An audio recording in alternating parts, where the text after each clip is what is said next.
Well, folks, it's time for the final video of the character looks of the Big O retrospective.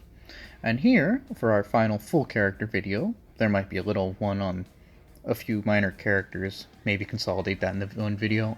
Still don't know yet. They probably won't get one, sorry. But, for the final character retrospective, we're going to be looking at the character of Angel. You see, I've saved this retrospective for last, as I feel that looking at all the other major characters was essential before looking at Angel. This is for two reasons. The two reasons are A, Angel's character changes throughout the series, and it does so a lot, but it often does so reflecting some other change in a different character. And B, her unique position as the director of the Big O universe kind of confers a unique status on her character, and I wanted to look at the other characters first, and again, you'll see why more later. This director status is one of special importance though, as it means that Angel is present in most of the show in a sort of self-insert of the director version. You see Angel is essentially two characters. There's the self-insert, the one on the screen 98% of her time, and the director, that is Big Venus, and the one that appears in the writer room in the last episode. And I will use the terms self-insert and director when referring to only one of them specifically. For now, just remember that the self-insert is the one that's on the screen most of the time, and just remember that it's a fantasized representation of the director. Or just remember that. It'll come up later. It's kind of complicated, but in terms of plot significance and role, Angel's kind of, all over the place. She's the first introduced in episode 3 as a sort of femme fatale, a Paradigm employee who also seems to have an agenda of her own. This agenda, of course, is, she wants to find some memories for, some reason.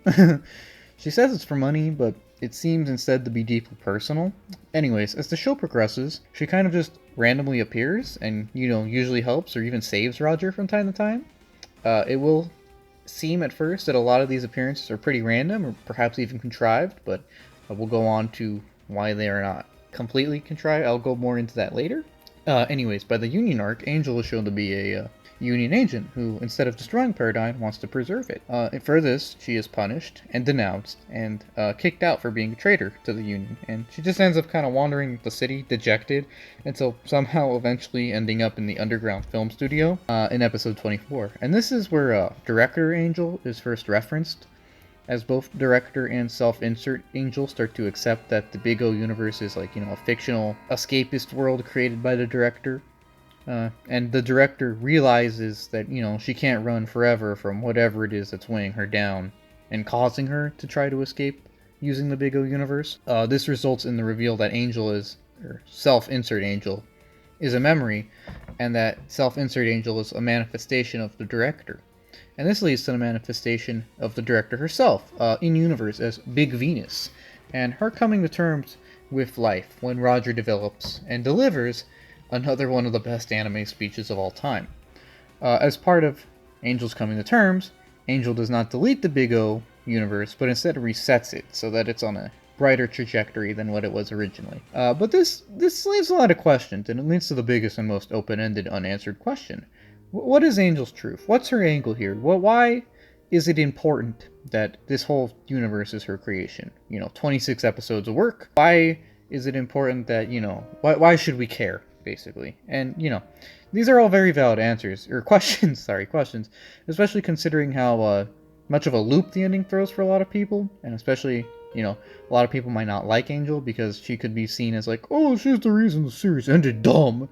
Again, this isn't true, and there's points to everything here. So in many of the previous sections, I discussed the need for truth, the need for having some kind of goal or context, and I said that, God and truth and whatever else you want to call them, or whatever else you want to help frame your life with and reference is very subjective, and you can't necessarily comprehend it. Everyone has their own goals and views, and it's important to stick to them, or, embrace something.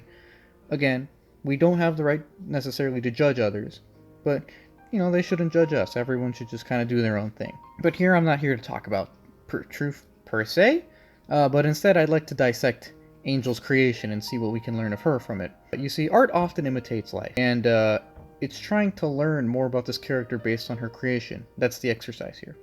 You see, if Paradigm City and its residents are her creations, we can learn a lot of her character, and in turn her condition. To do so, you must see how different characters may represent different aspects of her, and in turn, her own struggles in coming to terms with them. It's clear that Director Angel is, obviously going through something Probably something very serious, as, seeing how the show develops. More on that again later. And this is the important part. We all have struggles, so the specifics here don't really matter, because it's more about the concept. It's more about how Angel overcomes the issue and not the issue itself. It is a view of the human condition, and not just hers, so that's why the specific doesn't really matter here. Anyways, to start, there's the setting. Paradigm City is cool, but it's also grimy and, kind of grim. It's not the worst setting, but, it's not the happiest either. It's glum and unfair, and this sets up a mental space of someone who's, just kind of getting by, not very happy, someone who feels, stuck. This might be due to some loss or traumatic event, and it is noted that these can cause subconscious repression of memories. Perhaps Angel can't remember, or doesn't want to, just like the citizens of Paradigm. Next, I'd like to talk about how some of the plot contrivances are reflective of Angel's mental state, and perhaps how it's not the most stable. You see, in the Dorothy video I mentioned how she is a really strong character, but somehow managed to get captured sometimes, and this is either reflective in emotional distress, or is bad, it's a plot contrivance. And I think this is reflective in Angel's emotional state, as it would seem to me that Angel, as a director, is a person going through some sort of personal struggle, and this is affecting her work, Storyboarding and character writing are often very complicated affairs. And perhaps an emotionally weary director is having trouble putting everything together in, a way that everything clearly fits, and this starts to bleed over into Dorothy's character writing, as Angel struggles to rectify the clear subversion of a damsel in distress with the need for Roger to rescue a damsel in distress. And, Angel sees this, she sees this. And she tries to rectify this by allowing her self-insert character to serve as the damsel, in Dorothy's stead. She backs off, however, when she realizes that, in the real world, that she is burying herself in her work too much. Her self-insert has gone from, just a neat little cameo to, something that she is emotionally invested in, even though it's a work of fiction. And, it's okay to be invested in fiction, but, she's pinning a more than healthy amount on this, And she knows she's doing this only to run away from the real world and her real struggles. But as, she's reflecting through her work, she realizes this and decides it's best to scrap this plan. That's why in the series, there's this weird back and forth between Angel and Roger, and in the end, Angel implies that Roger should choose Dorothy, because as a director, she's realizing she can't simply escape the real world by obsessing over her fictional works and her self-insert. She's coming back to reality, she's pulling herself out of that world that she's created and coming, to terms with things in the real world. And this is shown later. As a result, however, Dorothy's kind of forced to be the damsel in distress because, the conflict that would have been resolved, contrivance versus needing a damsel, was going to be resolved by having Angel in Dorothy's stead. However, since Angel is pulling out of that, she's coming to terms with things, and doesn't want to be too buried in her work, this kind of forces Dorothy into that role, And this leads to contrivances that I mentioned in the Dorothy video. Although, I still think that this is a neat reflection because it does reflect Angel's mental state clearly. She's not necessarily thinking clearly, and it is affecting her work. Anyways, this leads us to looking at the cast of Angel's creation. These are all manifestations of certain feelings Angel the director has, and therefore by extension the self-insert has. Well, we'll just go through a lot of them and we'll see how they all reflect. So Dotson is a brave and honorable man, yet he seems powerless and overworked. Angel is an executive of a title and a creation all her own, but she also seems to be overworked and kind of powerless in her position. Norman is productive, but he's also quiet and hidden and, kind of the butt of jokes sometimes. Angel is a director, yet doesn't really seem to be able to rein in her own creation and doesn't really recognize her own agency. Dorothy is snarky and obviously human, but also comes off as disconnected and dejected at times. Angel, the director, is someone who feels withdrawn and isolated, and this can be seen by the fact she's burying herself so far into her creation. Alan Gabriel is a nihilist who just wants to burn everything. Angel is clearly dealing with the struggles of feeling empty and seeing the point in life, or at least her work. Schwarzwald obsesses over truth, obsesses over knowing everything, but never really finds out anything until, it's too late. He's dead by that point. Angel seems to be living in a state of deep uncertainty, searching for herself. Gordon Rosewater sees remembering as useless and, kind of just gave up on it. And Angel, in turn, seems to have given up on herself and her original creative vision. Alex Rosewater wants to scrap everything and start anew, with complete control over everything. Angel, like many dealing with serious struggles, also seems to crave a fresh start and more control, even if that's not necessarily very realistic. And finally, there's Roger Smith. You see, Roger Smith is the part of her which pushes her to survive and eventually evolve. to overcome her struggles. It is a sort of primordial and ever-present energy seen in all life, which pushes it to get by, the survival instinct, the fighting spirit if you will. Roger is not a quitter, and as the main character shows the human will to fight and overcome. He is an idealized embodiment of this, an unbeatable drive to survive. He is tough, but he's not crude. He may do things his own way, but is always a gentleman about it. Perhaps that's why Angel loves this creation of hers so much, because it is something she longs to embrace. It is something anyone who has had any serious struggle wants to embrace. As humans, we want to embrace our inner strength and overcome our inner turmoil. This is because this is pushed for by both our base instincts and our evolved sensibilities. And it is in turn this drive which eventually breaks out to Angel and helps her improve her headspace, helps her come to terms with whatever she's struggling with. And it is a drive we should all embrace, a drive to do things we need to do, but do things our way, and in a classy and respectful way, to be ourselves, and to harness our inner strength to live our best lives in accordance with our own ideals. But all these glances ignore one character, don't they? That's right. Angel herself shows up quite a bit before episode 24, and her character's evolution can be seen as an evolution of both her self-view and expression of the grief cycle. As mentioned earlier, Angel has a lot of seemingly random and important appearances early on. And while at first they may seem contrived or random, all of Angel's random day-saving appearances are instead a writer having a sort of feel-better self-insert. And this is the manifestation of the first stage of grief. You see, denial. In her first appearances, Angel's always cool. She's always femme fatale. She's always someone in complete control who knows how to get what they want. And like anyone going through any serious events or loss, this is someone denying that there's anything wrong in an attempt to shield themselves from the pain of loss. As the show progresses, however, her self-insert starts to get impatient with Paradigm and her quest and its progress in the general state of affairs.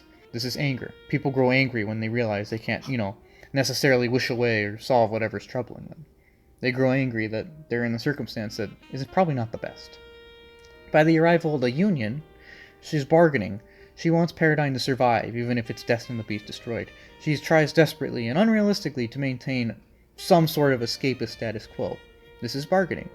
People who have gone through a loss and realize that they've had a loss start bargaining when they realize that they think they can convince themselves, if I just give this or I give that, perhaps we can get something in return, or undo something. Oftentimes, that's not how the real world works, unfortunately. Episode 24 sees Angel collapse over her own existence and its uncertainty. This causes a crisis and the near destruction of Paradigm. She's lashing out in fear and taking it out on the thing she tried to use to escape, but realized it couldn't take her away. This is manifested in universe as the self-insert is beat down and eventually becomes Big Venus, and tries to wipe everything clear. This is her giving up. This is depression. This is an emotion many who have gone through losses or bad events are familiar with. The world just feels so heavy sometimes, and they feel like giving up. They lose themselves. But there is hope, as shown in the end of the series, because this is the 5th stage of grief. And this manifests in episode 26, when Angel embraces who she is, and, while resetting the timeline, ensures it's a brighter one. She has moved on from whatever has troubled her. And this is shown in the conclusion of the secondary plot, i.e. the subtle one of Angel the director overcoming whatever it was that troubled her via the use of self-insertion into the fictional plot of Big O. Big O is her creation, of course, and it helps her reflect, and ample reflection eventually helps her come to terms. That is acceptance. You see, Angel uses the fictional world she has created to escape from a real world she doesn't necessarily feel like facing at the moment. It's a form of escape for her. However, and you can tell this is in her self-insert, it doesn't necessarily work. Even her self-insert continues to feel doubt and be afraid. The fact that self-insert does this reflects a pattern of similar issues affecting the director. Art is imitating life. Since this is her escape, however, and she hasn't come to terms, before episode 26, she stays in universe, mentally, until the real director self eventually realizes that she can't change whatever she's trying to escape from. This does lead to her learning, though, and Angel does learn to accept the past. This is shown by Roger's speech to Big Venus, i.e. the director, which concludes with the line, "You must stop denying your own existence. You have to live as a human being." This could be seen as the director telling herself these words, or someone close to her telling her words. It doesn't really matter who, but the point is that she's internalized them. She's taken them to her heart, and she's realized that is true. She's got to keep going. She's got to live her life. She's got to look out for herself. And this is the point at which the director comes to terms and realizes that there's much to do and a life to live, and she decides to give it another go and carry on. This is the universe reset. This is her resetting her life. Not only has she decided to set the Big O universe on a happy trajectory, but she's decided to set her life on a better trajectory as well.